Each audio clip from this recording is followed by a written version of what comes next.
Hello friends, welcome to snow சமையல். இன்னைக்கு பேக்கரிகள் எல்லாம் கிடைக்கக்கூடிய ரொம்பவே சாஃப்டான பன் வீட்டிலேயே எப்படி செய்கிறதுன்னு தான் பார்க்க போகிறோம்.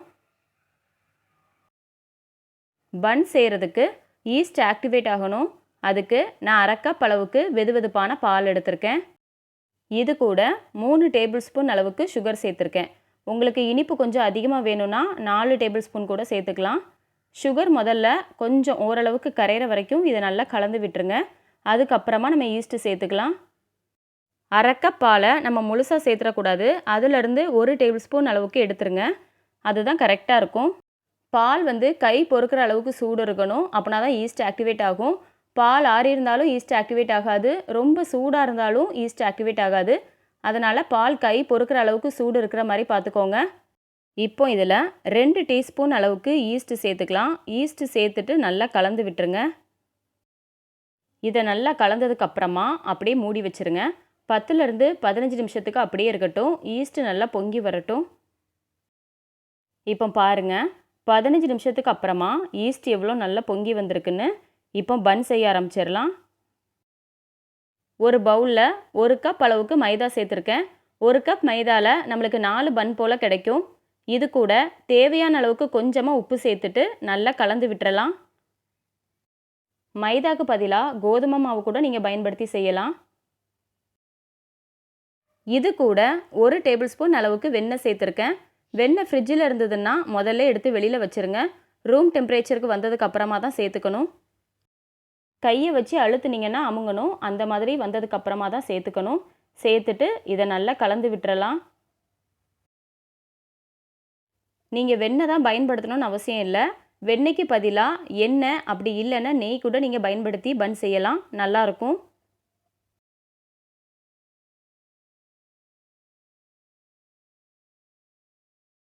இதை நல்லா கலந்ததுக்கு அப்புறமா நம்ம ஏற்கனவே ஈஸ்ட் ஆக்டிவேட் ஆக்கி வச்சுருக்கோம் இல்லையா பால், அதை இது கூட சேர்த்துட்டு நல்லா கலந்து விட்டுறலாம்.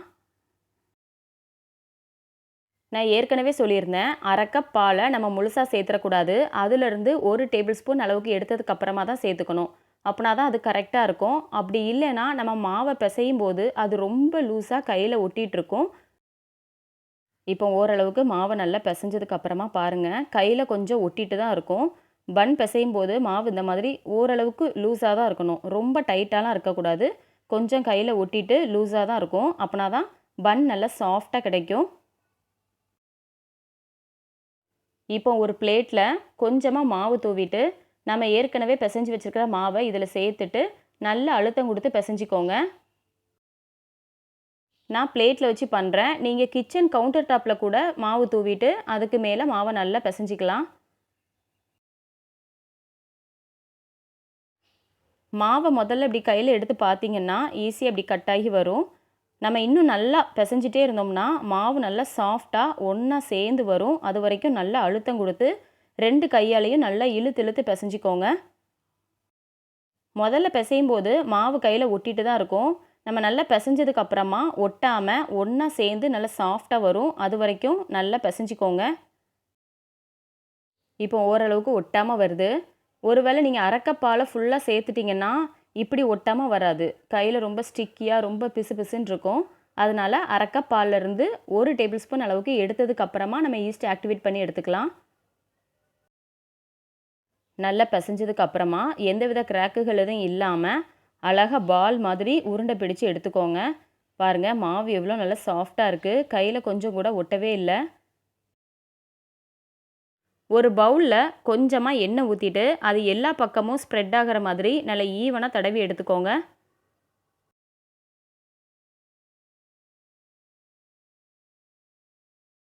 இப்போது இதுக்குள்ளே நம்ம ரெடி பண்ணி வச்சுருக்கிற மாவை உள்ளே சேர்த்துட்டு இது மேலே மாவு காயாத அளவுக்கு கொஞ்சமாக எண்ணெய் தடவிட்டு ஒரு துணியை வச்சு அப்படியே மூடி வச்சுருங்க. இது 1லேருந்து 1.5 மணி நேரத்துக்கு அப்படியே இருக்கட்டும். மாவு நல்லா பொங்கி டபுள் ஆகி வரட்டும். இப்போ 1.25 மணி நேரத்துக்கு அப்புறமா நான் ஓப்பன் பண்ணி பார்க்குறேன். மாவு நல்லா பொங்கி டபுள் ஆகி வந்திருக்கு. ரொம்ப நல்லா சாஃப்டாக இருக்குது. இப்போ இதை நம்ம ரொம்பலாம் பிசையக்கூடாது. ஒரு பிளேட்டுக்கு மாற்றிக்கிறேன். மாற்றிட்டு இதை 4 போர்ஷனாக கட் பண்ணி எடுத்துக்கலாம். ஈஸ்ட் ஆக்டிவேட் ஆனால் தான் மாவு டபுளாகி வரும், பன்னுமே நல்லா சாஃப்டாக கிடைக்கும். ஒருவேளை ஈஸ்ட் ஆக்டிவேட் ஆகலைன்னா மாவு வந்து டபுளாகி வராது, பன்னுமே அந்த அளவுக்கு சாஃப்டாக கிடைக்காது. அதனால் பால் வந்து நல்லா கை பொறுக்கிற அளவுக்கு வெதுவெதுப்பான சூடு இருக்கும்போது ஈஸ்ட் ஆக்டிவேட் பண்ணி எடுத்துக்கோங்க. ஒரு கத்தியில் எண்ணெய் அப்படி இல்லைன்னா வெண்ணெய் தடவிட்டு இதை 4 போர்ஷனாக கட் பண்ணி எடுத்துக்கோங்க. நான் வந்து 4 பன் செய்கிறேன், அதனால் 4ஆக கட் பண்ணி எடுத்துக்கிறேன்.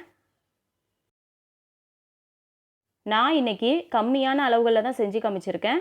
ஃபஸ்ட் டைம் பண்ணுறவங்க இதே அளவுகளே செஞ்சு பாருங்கள், ரொம்ப நல்லா வரும். நெக்ஸ்ட் டைம் பண்ணும்போது அளவுகளை அதிகப்படுத்திக்கோங்க. இப்போ பாருங்கள், மாவு எவ்வளோ நல்லா சாஃப்டாக இப்படி இழுத்து பார்த்தோன்னா கட் ஆகாமல் ரொம்ப நல்லா இருக்குன்னு. நம்ம முதல்ல மாவு பிசைகிறதுக்கு முன்னாடி கொஞ்சம் இழுத்து பார்த்தோன்னே மாவு கட்டாகி வந்தது. நல்லா பிசைஞ்சதுக்கு அப்புறமா மாவு நல்லா சாஃப்டாக கட் ஆகாமல் ரொம்ப நல்லா வந்திருக்கு. இப்போ இதை எந்தவித கிராக்குகள் எதுவும் இல்லாமல் சின்ன சின்ன பால்ஸாக அழகாக உருண்டை பிடிச்சு எடுத்துக்கோங்க. இதே மாதிரி எல்லா மாவுகளையும் எந்தவித கிராக்குகள் எதுவும் இல்லாமல் அழகாக உருண்டை பிடிச்சு எடுத்துக்கோங்க. ஒரு பிளேட்டில் கொஞ்சமாக எண்ணெய் அப்படி இல்லைன்னா வெண்ணெய் தடவிட்டு இது எல்லாத்தையும் கொஞ்சம் கொஞ்சமாக கேப் விட்டு அடுக்கி வச்சுக்கோங்க. இதை மறுபடியும் மூடி வச்சிடலாம். ஒரு 15லேருந்து 20 நிமிஷத்துக்கு அப்படியே இருக்கட்டும். மாவு நல்லா பொங்கி டபுளாகி வரட்டும். பன்னுக்கு நல்ல ஒரு ப்ரௌனிஷ் கலர் கொடுக்கறதுக்காக முட்டையவும் பாலையும் சேர்த்து நல்லா கலந்து எடுத்து வச்சுருக்கேன். இதை ஒரு ப்ரெஷ்ஷை வச்சு மேலே நல்லா கோட் பண்ணி எடுத்துக்கலாம்.